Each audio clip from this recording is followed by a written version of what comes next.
3 নম্বর যদি কাউকে জানাবেন তাহলে আমল শেষ। এই যে রবকে জানিয়ে আর আপনি যখন আমল করতে গেলেন, আপনার নিয়ত ঠিক রেখে, ইখলাস ঠিক রেখে যখন আমলটা করে নিলেন, হতে পারে ওই একটা আমলই আপনার জন্য যথেষ্ট হয়ে যেতে পারে। কাকে কোন দিক দিয়ে আল্লাহ মাফ করবে কেউ জানে। চলেন, এই জন্য আপনাদেরকে আমি অফার আমল দিচ্ছিলাম যাতে করে আমাদের উপকারে আসে। সবাই বলে এই নামাজ পড়ো, নামাজ পড়ো, নামাজ পড়ো, দাঁড়িয়ে রাখো, আমল করো, আমল করো, আমল করো। এই আমল যে করতে হবে এটা তো সবাই জানে, কিন্তু না পেরে উঠতে পারলে কি কথা বলে না। 5 ওয়াক্ত নামাজ আমি তো আগেই বলছিলাম, 5 ওয়াক্ত নামাজটাই ঠিকঠাক হতে চায় না। 5 ওয়াক্তের ভেতরে 1 ওয়াক্ত কাজা হয়ে যাচ্ছে মাঝে মাঝে, কখনো 2 ওয়াক্ত কাজা হয়ে যাচ্ছে। আরে কাজের চাপে হোক, মিটিং এর চাপে হোক, কথা বলেন না, ঠিক কি না? রাস্তাঘাটে হোক, যে কোনো ভাবেই হচ্ছে। তাহলে এর পরে যদি আবার বলেন আমল বাড়াও, আমল বাড়াও, চাস্তের নামাজ, ইশরাকের নামাজ আগেই বলবে ছেড়ে দে মা, কেঁদে বাঁচি। তাহলে এখন যে অবস্থা, ওই 5 ওয়াক্ত যেহেতু আল্লাহ ফরজ করেছে ওটা ধরে রাখতে হবে, রোজা 1 মাস ধরে রাখতে হবে। এর সাথে সাথে অফার গুলো যখন পাচ্ছি ছাড়বো কেন আমি? চলে এই অফারের আমল দিতে গিয়ে একটা হাদিস আপনাদের সামনে দিয়েছিলাম। سبع تجري للعبد بعد موته وهو في قبره من علم علما أو كسر نهرا أو حفر بيرا أو غرس نخلا أو بنى مسجدا أو ترك ولدا يستغفر له بعد موته। আল্লাহ নবী সুন্দর করে বললেন 7টা এমন কাজ আছে যে কাজগুলো যদি মানুষ পৃথিবীর জমিনে করে যেতে পারে, কবরতে পড়ে পড়ে সব পেতে থাকবে। কেননা মানুষ যখন মারা যায় নামাজ বন্ধ হয়ে যায়, মানুষ যখন মারা যায় রোজা বন্ধ হয়ে যায়, মানুষ যখন মারা যায় যাকাত দেওয়া বন্ধ হয়ে যায়, মানুষ যখন মারা যায় দান করা বন্ধ হয়ে যায়। কেন? মরা লোক আর কিছু করতে, অনুরূপ ভাবে নেগেটিভ কাজগুলো করতে পারে না, সুদ খেতে আর পারে না, ঘুষ নিতে আর পারে না, মিথ্যা কথার উপরে পণ্য বিক্রি করতে আর পারে না, পেট্রোলের সঙ্গে কেরোসিন পাইল করে মোটরসাইকেলে ট্যাঙ্কে ঢেলে দিতে পারে না, আমানতের খিয়ানত করতে পারে না, লোকের জমি বর্গা করে খেতে পারে না, জমির আল কেটে কেটে আর জমি বাড়াতে পারবে না। তার মানে বদ কাজগুলো, পাপগুলো, বদ আমলগুলো করতে পারবে না। তাহলে ভালো দিকটাও বন্ধ, মন্দের দিকটাও বন্ধ।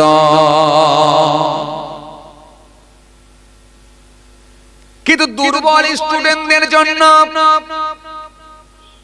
দুর্বল উম্মতদের জন্য আমার নবী সুন্দর করে দিয়ে গেলেন, ও আমার উম্মত, যদি তোমরা এগুলো পৃথিবীর জমিনে করে যেতে পারো, কবরে পড়ে পড়ে সওয়াব তোমাদের জারি থাকবে।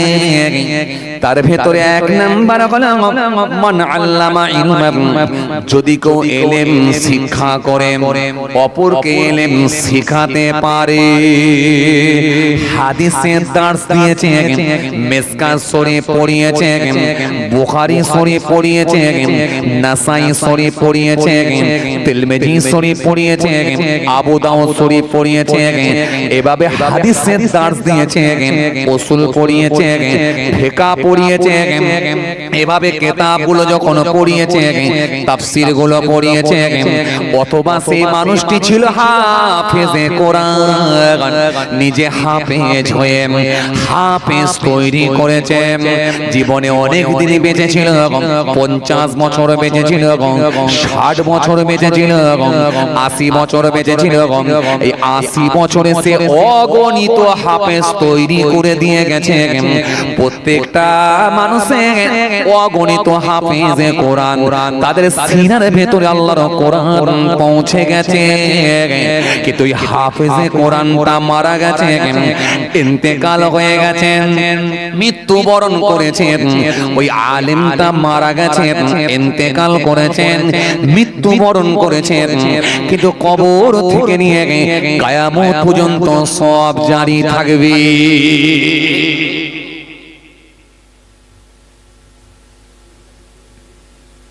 এখন এটা বললে আপনারা বলবেন হুজুর এটা তো শুনে সব বেকার হয়ে গেল, আর আমাদের সুযোগ নেই। বুড়ো বয়সে আবার আলেম হবো হুজুর, কথা বলে না, কথা বলে না।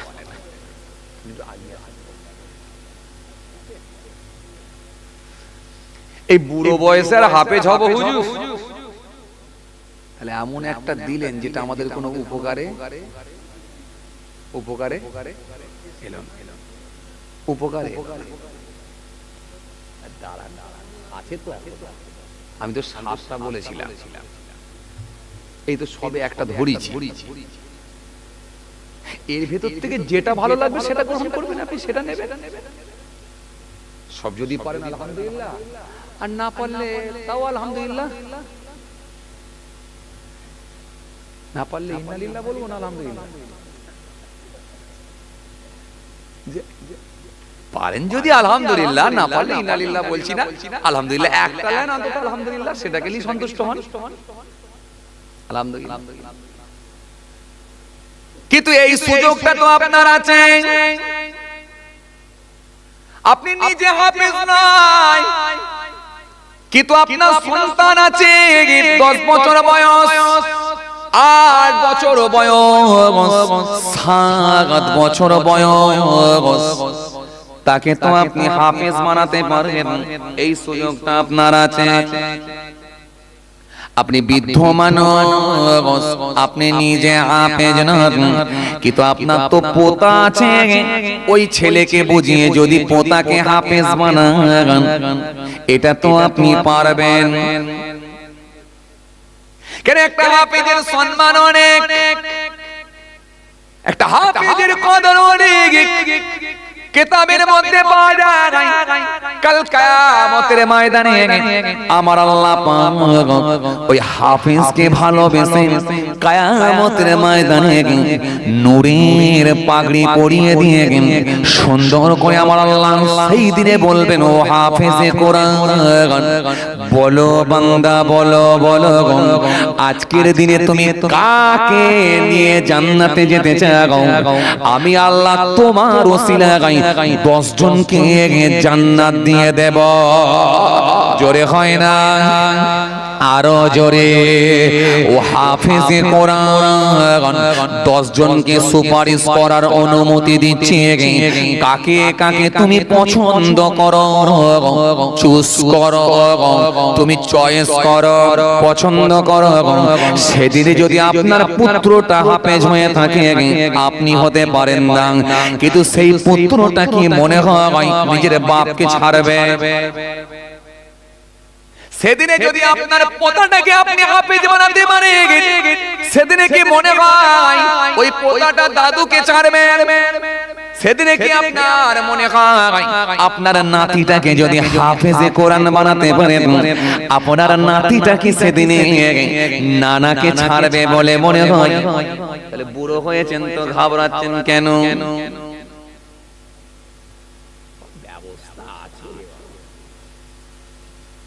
প্রথমে ঘাবড়ে গেলেন, মন টন খারাপ, হুজুর এমন একটা শোনালেন, আর আমাদের উপকারে আসবে কি চাচা?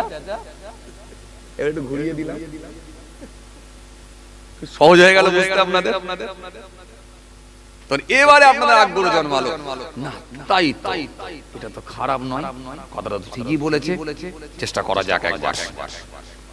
সুযোগ যখন আছে, বাড়িতে 2টো পোতা আছে, একটাকে দিয়ে দিও, তো দিয়ে কাজে লাগায়। এইবারে এই চেষ্টাটা করা যাক, কারণ একটা হাফেজে কোরআনের সম্মান অনেক। হে তরুণিয়া নওজওয়ানেরা, হে যুবকেরা, এ আমার মুরব্বিয়ানেরা, আপনার ওই নাতিটা পোতাটা, আপনার ওই বাচ্চাটা যখন কোরআন শরীফ তেলাওয়াত করবে, আমার আল্লাহ বড় খুশি হয়ে যায়। রাসূলুল্লাহ বললেন, আমি বলছি না আলিফ লাম মিম একটা হরফ, এটা বলছি না, বল আলিফ হরফ ওয়াল লাম হরফ ও মিম হরফ, আলিফ লাম মিম। ইমানদার যদি এতটুকু তেলাওয়াত করে, আমার আল্লাহ তার নেকির খাতায় 30টা নেকি লিখে দেবে।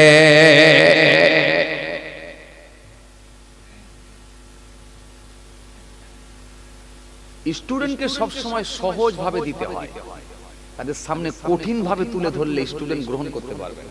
পড়াশোনা করতাম ছোট বয়সে, মাস্টার বুঝতে পারতো স্টুডেন্ট কোনটা কেমন, যে যেমন স্টুডেন্ট তাকে সেইভাবে বোঝাবার চেষ্টা করতো। কারণ ওকে কঠিন ভাবে দিলেও গ্রহণ করতে পারবে না, ও ধিৎকার এসে যাবে, বিরক্ত লেগে যাবে, লেগে গিয়ে পড়বই।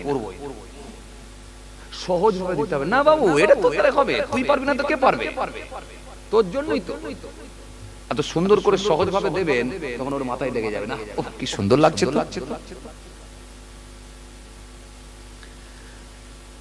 এই জন্য আপনি তো এইটুকু পারবেন, হাফেজ তো আপনি হতে পারলেন না চাচা, ও দাদু, ও নানা, আপনি তো হাফেজ হতে পারলেন না, মেনে নিয়েছি, কিন্তু বিসমিল্লাহির রহমানির রহিম আলিফ লাম মিম এটা কি পড়তে পারবেন না? গুরু লোকেরা বলছে না কেন এটা পারবেন না? চাচা কথা বলে না। ফজরের নামাজের পরে 7 বার কি 3 বার আলিফ লাম মিম এটা কি পারবেন না? ব্যবসায়ী যখন বেরিয়ে যাচ্ছে, একবার ফজরের নামাজ পড়ে 3 বার আলিফ লাম মিম এটা কি বলে 12 হতে পারবেন না? যদি এটা বলে 12 হয়ে যায়, আমার আল্লাহ রাজি হলে ওই একবার বিসমিল্লাহ বলার জন্য, বিসমিল্লাহির রহমানির রহিম পড়ার জন্য, আর আলিফ লাম মিম এতটুকু তেলাওয়াত করার জন্য আমার আল্লাহ 30টা নেকি দিয়ে দেবে। আর বিসমিল্লাহির রহমানির রহিম বলার জন্য আল্লাহ ইচ্ছা করলে নেকির খাতায় 190টা সওয়াব দিয়ে দেবে। 19 10 কে 190টা সওয়াব পেয়ে যাবে।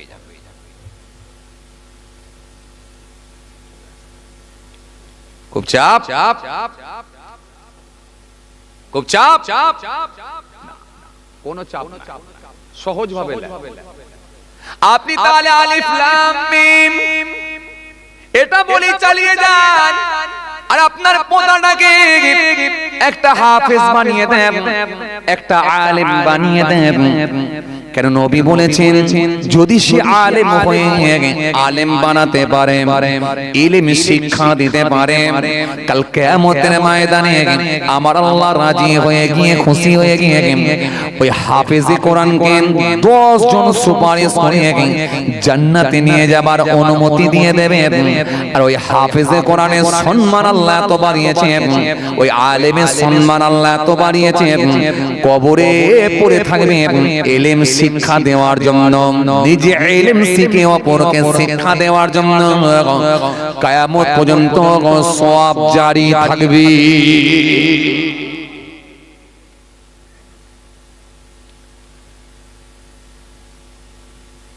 কোরআন এর মার্তাবা, এর গুরুত্ব এত বেশি। পৃথিবীর জমিনে একটাই ধর্মগ্রন্থ নির্ভেজাল। There is world in the world, no other book which has remained 12 centuries of purity. পৃথিবীর জমিনে একটাই ধর্মগ্রন্থ নির্ভেজাল, no other book, এছাড়া অন্য কোনো গ্রন্থ নয়, অন্য কোনো পুস্তক নয় যার মধ্যে কিছু না কিছু ভেজাল এসে গেছে। একেবারে 1200 থেকে 1500 বছর একভাবে নিখুঁত নির্ভেজাল ভেজাল মুক্ত কালাম, সেটা হলো আল্লাহর কালাম, কালামুল্লাহ কোরআন শরীফ। সব বড় বড় মনীষীদের কথা, টাইসনের মতো মানুষ, গ্যারি মিলারের মতো মানুষ, ওয়ার্নার ক্লাউনের মতো মানুষ, জাজ বার্নেশ্বরের মতো মানুষ, উইলিয়াম মুরের মতো মানুষ, সিসি দাসের মতো মানুষ, মাইকেল জ্যাকসনের মতো মানুষ, সব পপুলার ব্যক্তি যাদের জনপ্রিয়তা গোটা পৃথিবী জুড়ে। এরকম হায়ার এডুকেটেড মানুষগুলো, উচ্চ শিক্ষিত মানুষগুলো, তারা কোরআন পড়েছেন, নবীর আদর্শের কাছে মুগ্ধ হয়ে কালেমা পড়ে ঈমান কবুল করেছে। চলেন, আপনাকে আমি কি বলছিলাম, তাহলে নিজে ইলম শিখে অপরকে শিক্ষা দেওয়া আপনার কাজে এসে যাবে ইনশাআল্লাহ।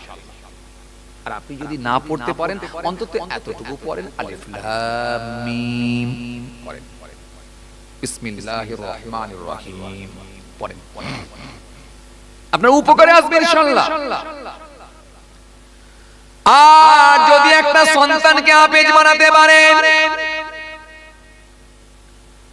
আপনি যখন মৃত্যুর কোলে ঢলে পড়বে, মৃত্যু মুখে যখন পতিত হবে, সেই সময়টা এমন সিচুয়েশন তৈরি হয়ে যায়, ও বাবাজি আমার ভাইরা, মরণের কষ্টটা সাংঘাতিক কষ্ট। সেরে খোদা হযরত আলী রাদিয়াল্লাহু তাআলা আনহু বলছেন, তরওয়ালের 1000 আঘাত মৃত্যু কষ্ট অপেক্ষা সহজ। কাউকে যদি তরওয়াল দিয়ে, ধারালো তরওয়াল দিয়ে যদি কোপানো হয় 1000 বার, আমার তো মনে হয় শুধু পিস নয়, কি মা হয়ে যাবে, পিসও থাকবে না।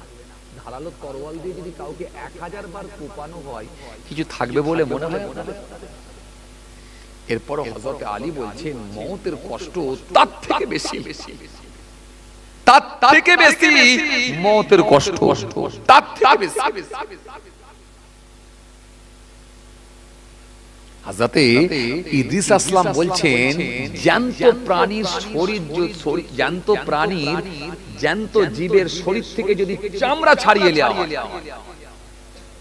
সে গরু হতে পারে, ছাগল হতে পারে, ভেড়া হতে পারে, মুরগি হতে পারে, জ্যান্ত অবস্থায় যদি কোনো প্রাণীর শরীর থেকে চামড়া ছাড়িয়ে নেওয়া হয়, যে কষ্ট হয়, আমি ইদ্রিস বলছি মওতের কষ্ট তার থেকে বেশি। ভাইরে, যদি কথাগুলোকে আমরা মনে করে নিজেকে ভাবাই না, দুনিয়ার ভালো লাগবে না, গায়ের লোম দাঁড়িয়ে যাবে। খালি আমরা এগুলোকে খুব সহজ ভাবে নিই এবং হালকা ভাবে ছেড়ে দিই। চলেন ভাইরা, এই মওতের কষ্ট এত সাংঘাতিক কষ্ট।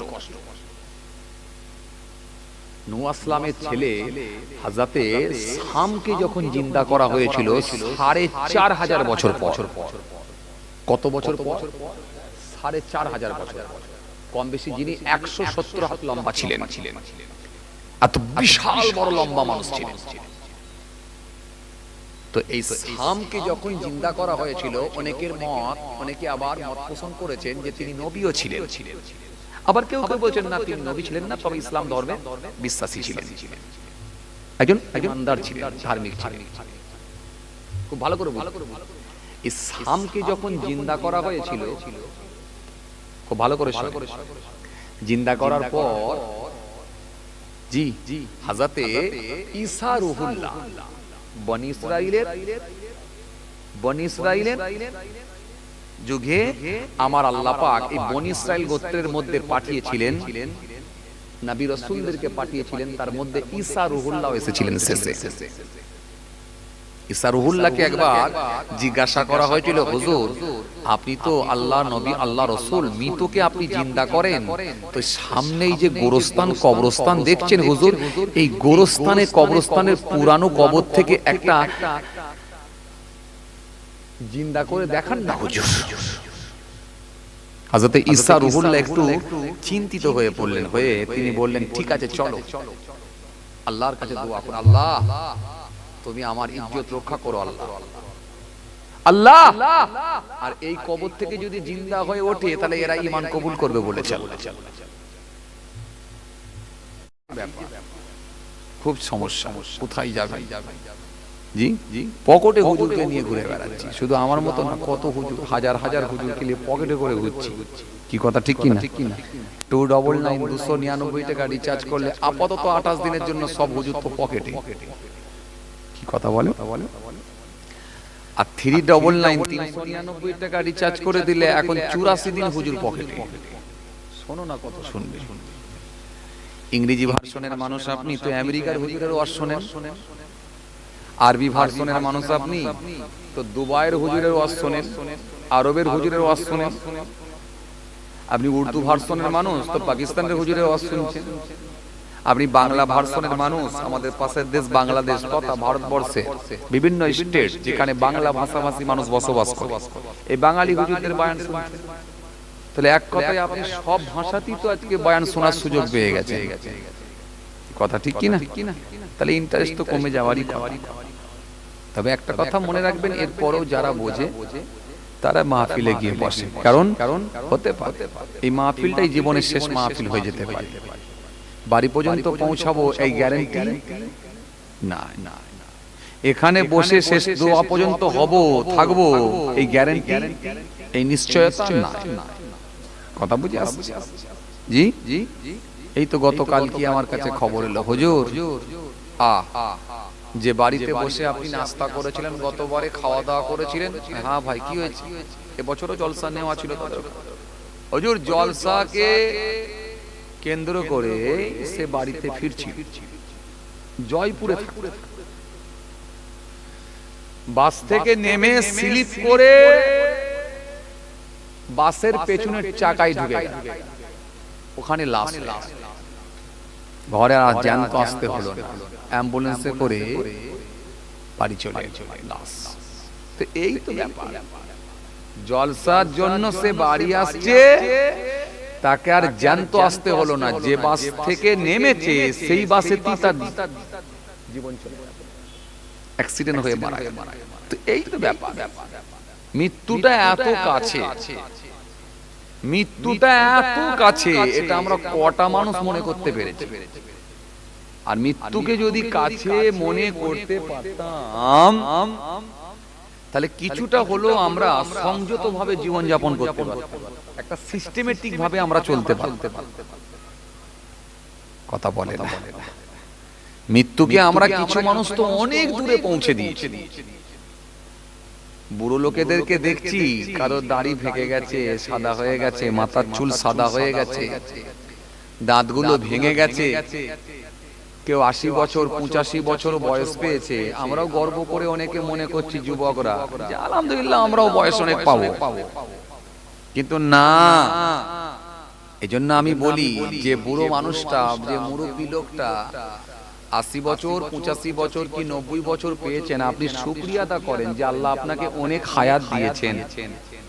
ওই পর্যন্ত আমরা পৌঁছাতে পারবো কি না, এই নিশ্চয়তা নাই।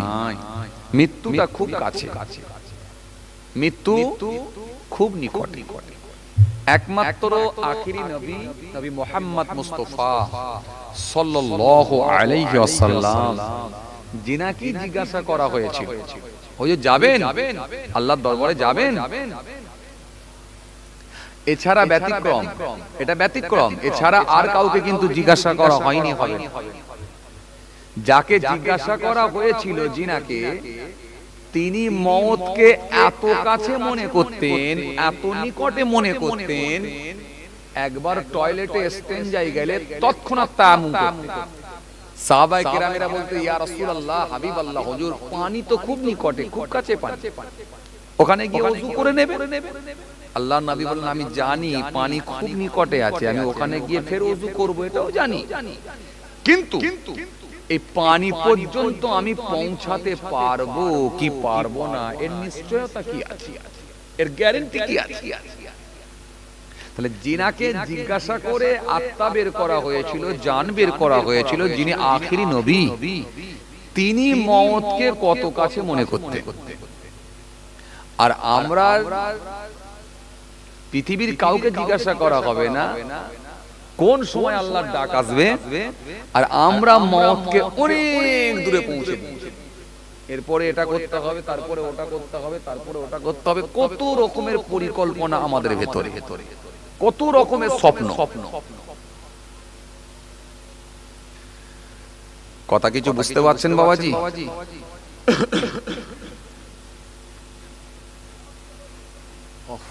এত চিল্লামিল্লি করছে কে? নবান্ন অফিসে বসে না, সব কথা আবার এখানে বলা যায় না, ক্যামেরা মিসাল দিতে গিয়ে কিছু বললেও সমস্যা। যাক, জলসা কমিটির যে অফিস, এই অফিস থেকে চিল্লাচ্ছে নাকি? তো মাইকের থেকে জোরে আওয়াজ। যাক, খেয়াল করেন বাবাজি আমার ভাইরা, যে কথা বুঝাতে চাইছিলাম, মৃত্যু তো হবে, মৃত্যুর হাত থেকে কেউ রেহাই পায় না, কেউ ছাড় পায় না। আর ওই ব্যক্তিটাই গেনা, কোন ব্যক্তিটা? যে মরণের আগে তৈরি হয়ে যেতে পেরেছে, ওই ব্যক্তিটাই সাকসেস, ওই ব্যক্তিটাই গেনা, ওই ব্যক্তিটাই আল্লাহর কাছে মনোনীত বান্দা, যে মরণের আগে তৈরি হয়ে যেতে পেরেছে। কিছু না, ভাবলে এই পৃথিবীতে কিছু নাই, না ভাবলে অনেক কিছু, অনেক ভাবলে কিছু না। ভাইরা আমার, বন্ধুরা আমার, সাথী মহব্বতের ভাইরা, আসেন, ভুল বুঝবেন না।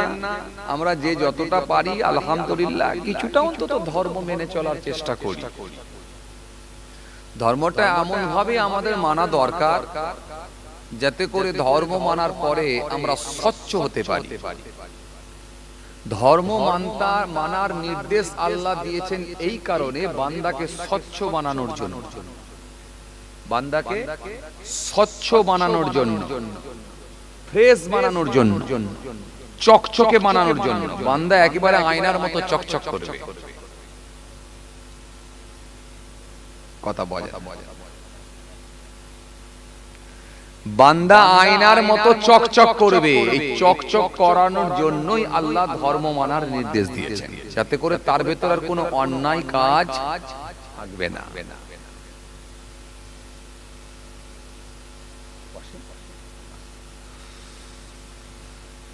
সারা পৃথিবীর মানুষ যদি নামাজ রোজা না করে, এতে আমার আল্লাহর কোনো ক্ষতি হবে না।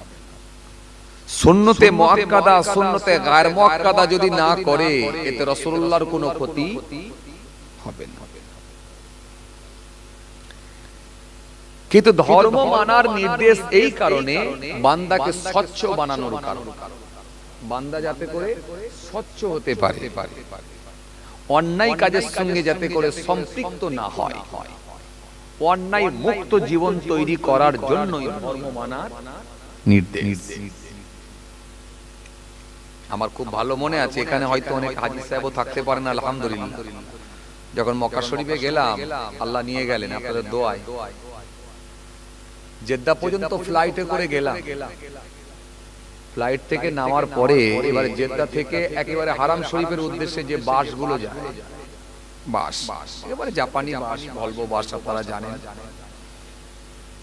তো ওই হাজী সাহেব যারা এত রাস্তা ফ্লাইটে করে এত পথ অতিক্রম করে গেছেন, তো প্রচন্ড টায়ার্ড থাকে, প্রচন্ড টায়ার্ড থাকে শরীর। এই ভলভো বাসে উঠে পড়ার পর, ফ্লাইট থেকে নেমে ভলভো বাসে ওঠার পর, ব্যাগ পত্র, লাগেজ টাগেজ কার কোথায় ঢুকে যাচ্ছে, সাইড ব্যাগ বাংকারে রেখে দিল, টাকা পয়সা রেখে দিল, দিয়ে মোবাইল টোবাইল রেখে দিয়ে একটু আরাম করে বসি, ঘুমিয়ে পড়ছে মানুষ, কারণ আর শরীর টানতে পারছে না।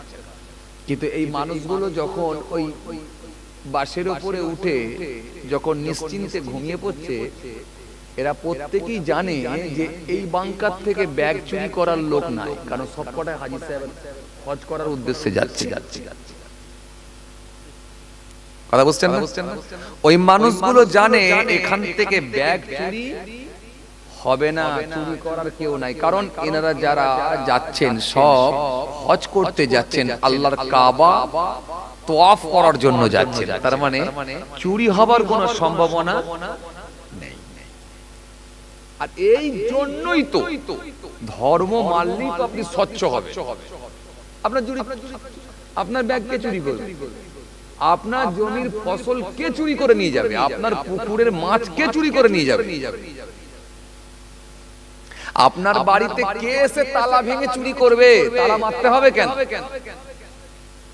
আপনি তো ধর্ম মেনেছেন, ধর্ম মানলে তো চোর থাকবে না।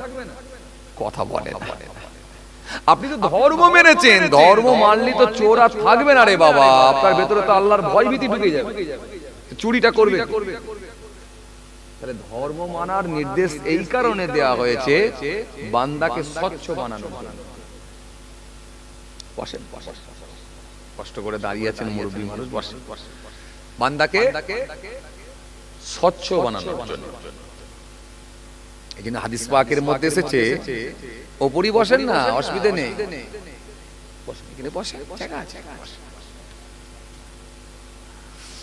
বাবাজি আমার ভাইরা।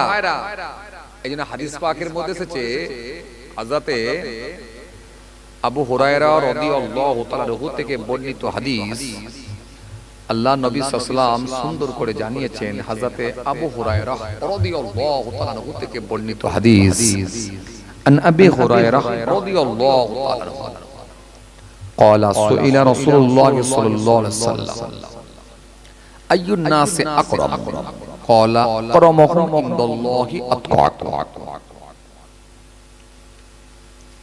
এই হাদিসটার মধ্যে বলা হয়েছে, নবী সাল্লাল্লাহু আলাইহি ওয়াসাল্লামকে একবার জিজ্ঞাসা করলেন সাহাবীরা, কি বললেন? আইয়ুন নাসি আকরাম, ইয়া রাসূলুল্লাহ, হাবিবাল্লাহ হুজুর, সম্মানীয় ব্যক্তি কে? আল্লাহ নবী বললেন, ক্বালা আকরামুহুম ইনদাল্লাহি আতকাকুম। নবী বললেন, সেই ব্যক্তিটাই সম্মানীয় ব্যক্তি আল্লাহর কাছে, যে ব্যক্তিটা সবথেকে বেশি পরহেজগার, স্বচ্ছ হয়ে যেতে পেরেছে। নবী কিন্তু একবারও বললেন না ওই দাড়িওয়ালাটাই আল্লাহর কাছে প্রিয়, ওই নামাজিটাই প্রিয়, ওই টুপিওয়ালাটাই প্রিয়, ওই তাহাজ্জুদের নামাজ পড়নেওয়ালাটাই প্রিয়, এটা কিন্তু বললেন না। যে ব্যক্তিটা আল্লাহর কাছে প্রিয়, যে সবথেকে বেশি পরহেজগার, স্বচ্ছ হতে পেরেছে, এক কথাই নবী উত্তর দিলেন। কেন? নবী যদি বলতেন যে ওই দাড়িওয়ালাটাই প্রিয়, হয়তো আমাদের ভেতরে এরকম ধারণা এসে যেত, পৃথিবীর জমিনে অনেক দাড়িওয়ালা তো আছে, দাড়ি রেখেও তো বিড়ির টান দিচ্ছে। কথা কয় না, আছে না? অনেক দাড়িওয়ালা নাই, তো দাড়ি রেখেও তো বিড়ির টান দিচ্ছে। তাহলে আমাদের ভেতরে এসে যেত ভুল ধারণা যে নবী তাহলে কি করে বললেন যে দাড়িওয়ালা আল্লাহর কাছে প্রিয়, এই যে দাড়ি রেখে বিড়ির টান দিচ্ছে। কিন্তু নবী এই কথা বললেন, নবী নামাজি বললেন না, টুপিওয়ালা বললেন না, খালি বলেন ওই লোকটাই আল্লাহর কাছে সম্মানীয় ব্যক্তি, প্রিয় ব্যক্তি, যে ব্যক্তিটা সবথেকে বেশি স্বচ্ছ হতে পেরেছে, পরহেজগার হতে পেরেছে। কেন? যখন সে ধর্মকে পরিপূর্ণভাবে মেনে নেবে, সে লোকটা স্বচ্ছ হয়ে যাবে, পরহেজগার হয়ে যাবে। আর ধর্ম মানার পরেও যদি সে অন্যায় মুক্ত জীবন না তৈরি করতে পারে, বিড়ি ছাড়তে পারে না, মিথ্যা ছাড়তে পারে না, সুদ ছাড়তে পারে না, ঘুষ ছাড়তে পারে না, পরচর্চা ছাড়তে পারে না, হিংসা ছাড়তে পারে না, আমানতের খেয়ানত থেকে বাঁচতে পারে না, পরনিন্দা থেকে বাঁচতে পারে না, মিথ্যা কথার উপরে পণ্য বিক্রি করা থেকে বাঁচতে পারে না, তার মানে বুঝতে হবে ও ধর্ম মানা হচ্ছে না। কথা কিছু বুঝতে পারছি? এই জন্য আসুন, খুব বেশি চাপ নেওয়ার দরকার নেই, আমরা খুব ভালো স্টুডেন্ট হতে পারবো না, তবে হ্যাঁ টার্গেট রাখতে হবে ইনশাআল্লাহ, আল্লাহর দয়া, নবীর সুপারিশ, ইনশাআল্লাহ যেন পাঁচটা অন্তত করে যায়। কথা বলে না, খাতায় যা লেখা হোক, রোল নাম্বারটা ঠিকঠাক থাকুক, আমল যা হচ্ছে আলহামদুলিল্লাহ, ঈমানটা অন্তত ঠিক থাকুক।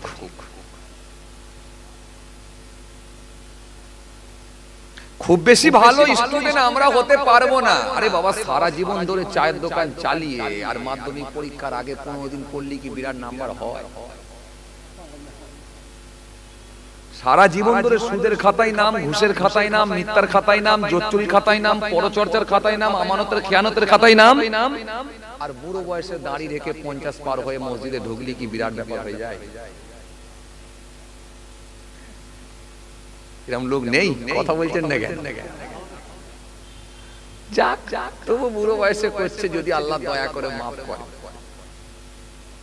বুড়ো বয়সে হোক আর যুবক বয়সী হোক, দয়া আল্লাহ, দয়া ছাড়া কোনো রাস্তা নাই। একটা হাদিস এসেছে, হযরতে আম্মা আয়েশা সিদ্দিকা রাদিয়াল্লাহু তাআলা আনহা থেকে বর্ণিত হাদিস এসেছে, আল্লাহর নবী বলছেন, কাউকে যদি কিয়ামতের ময়দানে আল্লাহ পাক হিসাব নেন, জিজ্ঞাসা করেন, নিশ্চিতভাবে সে লোকটা ধ্বংস হয়ে যাবে। তার মানে হিসাব দেওয়ার মতো তার ক্ষমতা হবে না। এত কঠিন ব্যাপার, এত কঠিন ব্যাপার। যদি দয়া করে আল্লাহ কাউকে মাফ করে দেয়, খুব সহজ। চলেন চলেন, বুদ্ধিমান লোক আমরা, কথা বলে না, বুদ্ধিমান লোক না? আপনারা বুদ্ধিমান না? বুদ্ধিমান। অফার ছাড়া জীবনে মাল কেনেন, আর কথা বলছেন না কেন? যে দোকানে 30% ছাড় দিয়েছে সেই দোকান থেকে জুতো কিনেছেন, যে দোকানে চৈত্র মাসে সেল দিয়েছে সেই দোকান থেকে কাপড় কিনেছেন, যেদিনে সিম কার্ড কিনেছেন সেদিনও কিন্তু বালতি নিয়েছেন। আরে কথা বলছেন না কেন? প্রচার গাড়ি করে যখন সিম কার্ড বিক্রি করতে এসেছে তাও কিন্তু বালতি নিয়েছেন। আপনি দেখে নিয়েছেন, এখান থেকেও কিন্তু বালতি পাচ্ছি, সিম কার্ড যা পয়সা নিয়েছে তার থেকে বেশি বালতির দাম পেয়ে গেছি। চালাক লোক আপনারা। মানে আপনারা মানে কি, আমি সার্বিকভাবে বলছি, যেন কেউ ঘাড়ে তুলে নেবেন না, যেন সে আবার সে উদর মাছ বুদর ঘাড়ে হয়ে যাবে যে আমাকে বলছে কেন। না, তওবা, আপনাদের সঙ্গে আমার কোনো রাগারাগি নেই, আল্লাহই জানে। আমার কারোর সঙ্গে ঝগড়া নেই, কারোর সঙ্গে রাগা নেই, আলহামদুলিল্লাহ, আল্লাহর শুকর। আমি খোলা মনে চলি, মানুষের সঙ্গে খোলা মনে মিশি আমি যতটা পারি, কারোর সঙ্গে আমার ঝগড়া নেই, আলহামদুলিল্লাহ। কোনো বক্তা ওয়াইজ